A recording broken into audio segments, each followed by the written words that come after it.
வணக்கம் நேர்களே. இன்னைக்கு ஒரு புதிய சிறுகதையோட உங்களை சந்திக்க நான் ஆவலா இருக்கேன். இந்த கதையோட பேரு தெய்வமாகி என்றும் நம்மை காத்து நிற்கும் நம் முன்னோர்கள். இந்த கதை நடைபெறது கோவிட் காலகட்டத்துல. நம்ம கதையுடைய முக்கிய கதாபாத்திரம் மீரா. நம்ம கதை 2021 காலகட்டத்துல நடைபெறதுனால உங்களுக்கே தெரியும், இன்னைக்கு இருக்கிற மாடர்ன் கேர்ள்ல ஒரு பொண்ணுதான் மீரா. மீராக்கு கல்யாணம் ஆகி ஒரு 2 வருஷம் இருக்கும். ஆனா அவ குழந்தை பெற்றது என்னமோ 2021.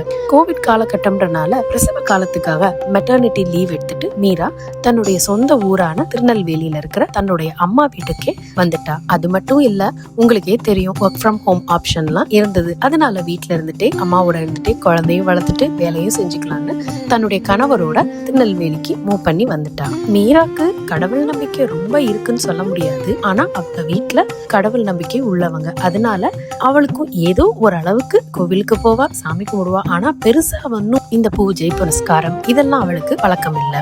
மீராவோட அம்மா கோதைக்கு கிருஷ்ணனோட துதி பாடலைன்னா அன்னைக்கு பொழுதே போகாது. அதனால பார்த்து பார்த்து தன்னோட பேரனுக்கு பிரத்யும்னன் அப்படின்னு பேர் வச்சாங்க.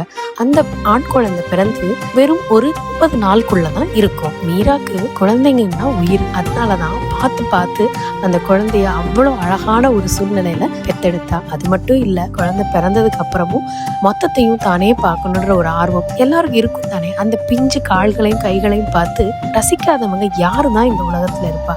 அது மாதிரிதான் இந்த மீராவும். சோ இந்த மாதிரி நடக்கிறப்பதான் ஒரு அரிய நிகழ்வு அவ வாழ்க்கையில நடக்குது.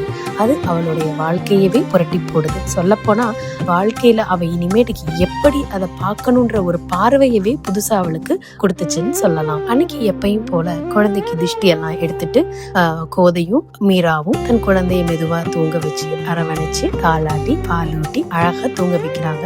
இனிமையா போனது அந்த இரவு பொழுது.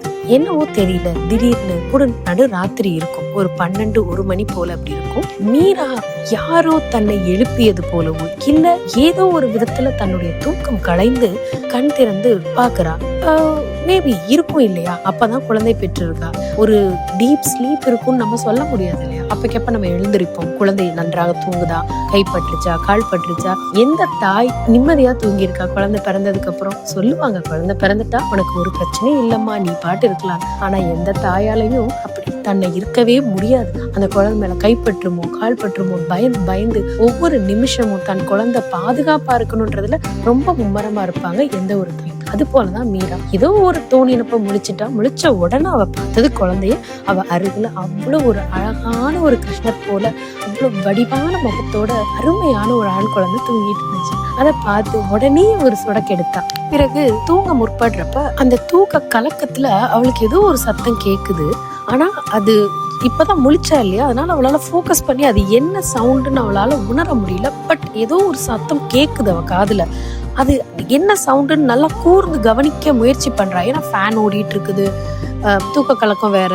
அப்படி முற்படுறப்ப அவ அதை உணர்றா, யாரோ ஒருத்தர் தன்னுடைய வீடு சைடு காம்பவுண்ட்ல நடக்கிற மாதிரி அவளுக்கு உணர்வு ஏற்படுது. இருக்கும் இல்லையா, நம்ம இந்திய வீடுகள்ல பாத்தீங்கன்னா எப்பயுமே வீட்டுக்கு 2 புறமும் இடம் விட்டு கட்டியிருப்போம். சில இடங்கள்ல அந்த இடத்துல செடிகள் போடுறது வழக்கம் உண்டு. சில பேர் வீட்டுல தளம் போட்டு வச்சிருப்பாங்க.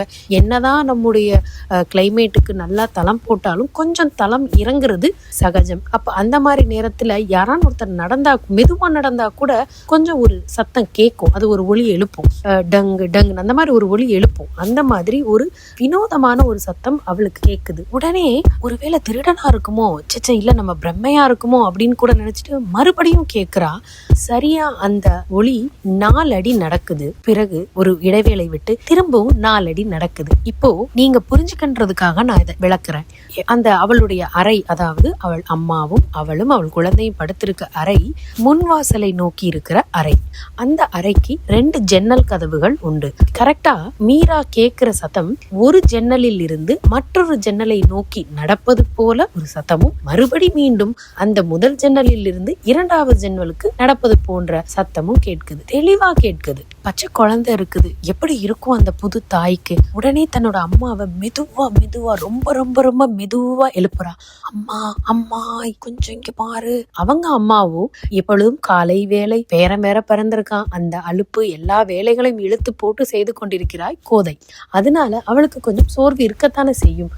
மீரா ரொம்ப மெதுவா எழுப்பினப்ப கண்ணை மட்டும் திறந்தா. சத்தம் போடாத, எழுந்திரி எழுந்திரின்னு கொஞ்சம் ஜாடை வார்த்தையில கேட்டு தன்னோட தாயை எழுப்புறா. கோதை சுயநனவுக்கு வந்த உடனே, அம்மா உனக்கு கேக்குதா அப்படின்னு கேக்குறா. என்ன சொல்றா பொண்ணு அப்படின்னு கொஞ்சம் தன்னை சுதாரிச்சுக்கிட்டு கேட்டா, அத அப்பட்டமாக கோதையும் கேட்டாள். 4 அடி ஒரு ஜன்னலில் இருந்து மற்றொரு ஜன்னலுக்கு ஏதோ ஒன்று நடக்குது. மீண்டும் முதல் ஜன்னலில் இருந்து 2வது ஜன்னலை நோக்கி யாரோ ஒரு நடப்பது போன்ற ஒரு நன்றாக தெளிவான சத்தம் 2 பேருக்கும் கேக்குது. அதை கேட்டுட்டு உடனே கோதை, கீழே கட்டில் கடியில இரும்பு வச்சிருக்கேன், ஒன்னும் பயம் இல்லம்மா, எதுவும் இருக்காது, நீ எதுவும் பயப்படாத, கண்ணை மூடி தூங்கு, இத பத்தி ரொம்ப எதுவும் நினைச்சுக்காத, நீ படுத்து தூங்கு, நான் சொல்றேன்ல ஒன்னும் இல்ல, நீ படுத்து தூங்கு அப்படின்னு கோதை சொல்றா. சொல்லிட்டு கிருஷ்ண கிருஷ்ணா கிருஷ்ண கிருஷ்ணா ராதே கிருஷ்ணா அப்படின்னு சொல்லிட்டு படுத்துட்டா கோதை. மீராக்கோ அம்மா என்ன இப்படி இருக்காங்க, அம்மா உனக்கு புரியுதா அப்படின்னு மறுபடியும் கேக்குறா. கோதை சொல்றா, எனக்கு தெரியும், அது ஒண்ணும் இல்ல, நான் மத்தத காலையில சொல்றேன், நீ படுன்னு சொல்லி கொஞ்சமும் அலட்டிக்காம கோதை தன் பெண்ணை தூங்க வைக்கிறா. 10வது பக்கத்துல வந்து அவங்களுக்கு அரவணைப்பாவும் கொஞ்ச நேரம் உட்கார்ந்துருக்கா. மீராக்கு ஒண்ணுமே புரியல. நான் இவ்வளவு சொல்றேன், அம்மா எந்த ஒரு இதுவும் இல்லாம ஒருவேளை திருடனா இருந்தா அப்படின்ற ஒரு பயம் தான் மீராக்கு. சரி, ஒன்னு வீடு பூட்டி இருக்கு, எப்படி உள்ள வர முடியும் அப்படின்ட்டு ஏதோ ஒரு குழப்பத்துல தூங்கிட்டா. மீண்டும் ஒரு 3-4 மணி இருக்கும். அந்த சமயத்துல சரியான சத்தம். அந்த சத்தத்துல மீண்டும் கோதைக்கும் மீராக்கும் தூக்கம் கலையுது. ஒன்னும் இல்ல, குடுகுடுப்புக்காரர் நல்ல வாக்குதான் சொல்லியிருக்கார். அவர் சொன்ன ஒரே விஷயம், நல்ல காலம் பிறக்குது தாயி, இந்த வீட்டுல ஒரு தெய்வம் உங்களை காத்து நின்றுட்டு இருக்கு தாயி, அதை மீறி இங்க எதுவும் நடக்காது தாயி, இந்த ஜக்கம்மா வாக்கு சொல்ல வந்திருக்கா தாயி, உங்க வீட்டு வாரிசுக்கு ஒரு குறையும் வராது, மகாலட்சுமணனா அருமையான ராமனை போல பராக்கிரமசாலியா உருவாகுவான் தாயி, அதுக்கு இந்த காவல் தெய்வம் என்னைக்கும் உங்களோட காத்து நிக்குது தாயி அப்படின்னு சொல்லி முடிக்க கோதைக்கு ஒரே ஆனந்தம். மீராக்கு எதுவுமே புரியல. இப்ப இருக்க குழந்தைங்க இல்லையா, அந்த அவர் சொல்ற வார்த்தைய முழுதா வாங்கி புரிஞ்சு கொள்ற அளவுக்கு அவர் பேச மாட்டாங்க இல்லையா, குடுகுடுப்புக்காரங்க பேசுறது அப்படித்தான் இருக்கும். அதனால மீராக்கு ஒண்ணுமே புரியல.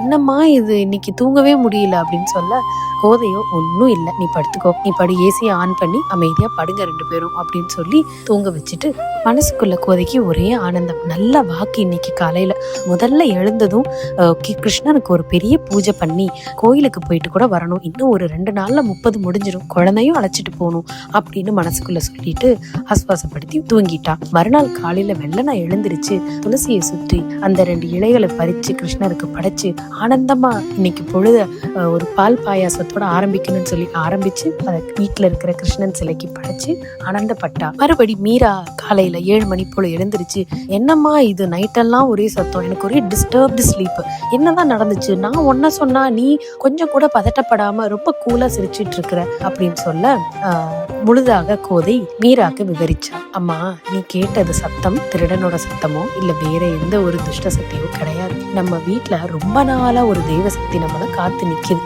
என்னுடைய அனுமானப்படி அது கண்டிப்பா நம்மளுடைய குலதெய்வமா தான் இருக்கணும்ன்றது ரொம்ப நாளா எனக்கு ஒரு சந்தேகம் இருந்தது. அது இன்னைக்கு மொத்தமா தீர்ந்துருச்சு அப்படின்னு சொல்ல, அம்மா ஆனா யாரும் நடந்த மாதிரி இல்லம்மா எனக்கு சத்தம் கேட்டுச்சு, நீ என்ன நினைக்கிற, தெய்வங்கள் நம்மளை காத்து நிக்கும்னு உனக்கு நம்பிக்கை இல்லையா? எந்த காலத்துல இருந்தாலும் சரிம்மா, நம்மளுடைய குலதெய்வங்கள் நமக்காக நம்ம வீட்டுல ஒரு அடுத்த குலம் வாரிசு உருவாயிருக்குன்றப்ப அதை காப்பாத்த அந்த தெய்வம் ஓடி வந்து நிக்காதா என்ன? எனக்கு நம்பிக்கை இருக்கு. பெரிய ஆனந்தம் என்னன்னா, அதை உன் காதுல நீயும் கேட்டுட்ட. அம்மா, எனக்கு எவ்வளவு பயமா இருந்துச்சு தெரியுமா, யாரோ உள்ள வந்துட்ட மாதிரி ரொம்ப நடுங்கி போயிட்டான். ஐயோ, குழந்தைய கட்டி பிடிச்சிட்டு படுத்துட்டேன். எனக்கு என்ன தோணுன்னே தெரியல. முதல்ல எனக்கு தோணினதே அது ஏதோ ஒரு கெட்ட சக்தியா இருக்கும்னு தான் என் மைண்டு போச்சு. ஆனா நம்ம குலதெய்வமா, நம்பவே முடியலம்மா. இது வரைக்கும் நான் பெருசா எதுலயும் நான் அவ்வளவு நம்பிக்கை வச்சதில்ல. ஆனா இன்னைக்கு நடுநடுங்கி போச்சு. என் குழந்தைய இறுக்கி பிடிச்ச அந்த நிமிஷம் எனக்கு படவெடுத்து போச்சு உடம்பே. அது மட்டும் இல்லாம நீ பாத்தியாமா, குடுகுடுப்புக்காரர் சொன்ன குறிய வந்தவர் சொன்ன முதல் விஷயம், இந்த வீட்டை ஒரு பெண் தெய்வம் காவல் காத்து நிக்குதுன்னாரு. அதுல இருந்து உனக்கு புரிய வேணாமா? அவர் வேற, எனக்கு அவர் சொன்னது எதுவுமே புரியலம்மா. எப்படிதான் உனக்கு புரிஞ்சிச்சோ எனக்கு தெரியல. அந்த தூக்க கலக்கத்துல எனக்கு டும் அது மட்டும்தான் கேக்குது. ஆனா அதை கேட்டு பழகுறவங்களுக்கு தெரியுமா, நான் பல தடவை கேட்டிருக்கேன். அதுவும் இன்னைக்கு என் பேரன் வந்த இடத்துல குடுகுடுப்புக்காரர் சொன்ன செய்தி, அம்மா என் மனசையே நிறைஞ்சிருச்சு. முதல் வேலையா குழந்தைக்கு 30 ஆன உடனே நம்ம குலசாமி தெய்வமான செண்பகவல்லி அம்மன்ட்ட முதல்ல கொண்டு போய் இந்த குழந்தைய வச்சு சாமி கும்பிடணும். அதுக்கப்புறம் நம்ம கிருஷ்ண பரமாத்மா கோயிலான சங்கரன் கோயிலுக்கு போய் அங்கேயும் ஒரு பூஜை பண்ணணும். அப்படின்னு அம்மா சொல்லி முடிக்க மீராக்கு ஏதோ ஒரு புதுமையான அனுபவமா இருந்துச்சு. இப்படி கூட தெய்வங்கள் இறங்கி வருமா, தெய்வ சக்திகள் இருக்குதா அப்படின்ற ஒரு புதிய அனுபவம். அதுல இருந்து தன் முன்னோரா இருக்கட்டும் சரி, தன்னுடைய குலதெய்வமா இருக்கட்டும் சரி, என்னைக்கும் அவ பிரார்த்திக்காத நாளே கிடையாது. அன்றைய நாள் அவளுடைய பார்வையை மாத்தியது. அன்னையில இருந்து காலையில எழுந்ததும் அவ சொல்றது, குலசாமிக்கு நன்றியும், என் குடும்பத்தை பாதுகாக்கணும், என் குழந்தை இன்னைக்கு வெளியே பள்ளிக்கு போறான், என்னுடைய கணவர் ஆபீஸ்க்காக வெளியே போறார், யாரையும் நீ பாத்துக்கணும்ன்ற முதல் பிரார்த்தனையை வச்சுட்டு தான் அவன் நாளே தொடங்கும். ஆமா நேயர்களே, இந்த காலத்துல குலசாமியா, குலதெய்வமா, இந்த நம்மளுடைய காவல் தெய்வமா இப்படி எல்லாம் சொல்றவங்க இருக்காங்க. ஆனா இன்னைக்கும் அந்த தெய்வங்கள் எழுந்து வந்து தன் குடும்பங்களுக்காகவும் தன்னுடைய பிள்ளைகளுக்காகவும் ஓடி வந்து நிக்கிறாங்க. அவங்க யாருன்னு நினைக்கிறீங்க?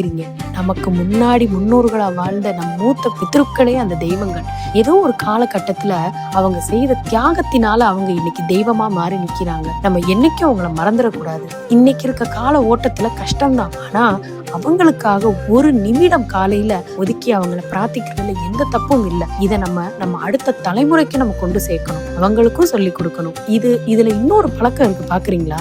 நன்றி மறவாமை. நம்ம இந்த அளவுக்கு இருக்கிறோன்றதுக்கு அந்த முன்னோர்கள் செய்த புண்ணியமும் அவங்களுடைய தியாகங்களாலையும் தான் நம்ம இந்த அளவுக்கு நன்றா இருக்கும். எந்த நிலைமையில இருந்தாலும் சரி, 10,000 சம்பாதிச்சாலும் சரி, 10 லட்சம் சம்பாதிச்சாலும் சரி, அந்த முன்னோர்களுடைய ஆசீர்வாதம் இல்லாம ஒரு காரியமும் நடக்காது நண்பர்களே. நம்மளுடைய பெற்றோர்கள் அடுத்து இவங்களுடைய ஆசை இல்லாம முன்னுக்கு வந்ததாக சரித்திரமே கிடையாது. அதைத்தான் திருவள்ளுவரும் சொல்லியிருக்காரு, நன்றி மறவாமை. அந்த நன்றி உணர்வை இன்னைக்கு நம்ம அடுத்த தலைமுறைக்கு ஊட்டி வளர்க்கணும் நேயர்களே. அதை நம்ம தவற விட்டுறக்கூடாது. இன்றைய பதிவு இத்தோட முடியுது. மீண்டும் ஒரு நல்ல பதிவோடு உங்களை நான் சந்திக்கிறேன். நேயர்களே, இந்த சிறுகதைகளை நீங்க கேட்பதோடு நிறுத்தி விடாமல் உங்கள் நண்பர்களுக்கும் உங்களுக்கு தெரிந்த உறவினர்களுக்கும் ஷேர் செய்து எங்களுடைய சேனலை சப்ஸ்கிரைபும் செய்து கொள்ளுங்கள். நன்றி.